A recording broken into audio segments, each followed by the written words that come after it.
नमस्कार मित्रांनो, मराठी कला विश्वातून यावेळी अत्यंत वाईट बातमी समोर आली आहे। कारण एका सुप्रसिद्ध अभिनेत्याचे प्रयोगादरम्यान हृदयविकाराचा तीव्र झटका आला आणि निधन झाले। तर चला जाणून घेऊया काय आहे सविस्तर माहिती।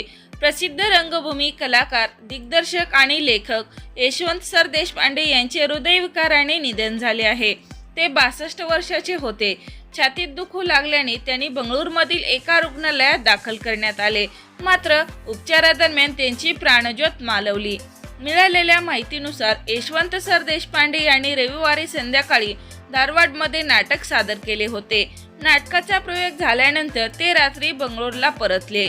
घरी पोहोचल्यानंतर काही वेळातच त्यांच्या छातीत दुखू लागले आणि ते बेशुद्ध पडले। तेव्हा तातडीने रुग्णालयात दाखल करण्यात आले, परंतु डॉक्टरांना सुद्धा अपयश आले आणि त्यांचे दुर्दैवी निधन झाले। यशवंत सर देशपांडे यांनी 500हून अधिक प्रयोगामध्ये काम केले आहे। अशा या सुप्रसिद्ध अभिनेत्याच्या निधनाने कलासृष्टीला मोठा धक्का बसला आहे। तर मित्रांनो, आपल्या चॅनलकडून सर देशपांडे यांना भावपूर्ण श्रद्धांजली।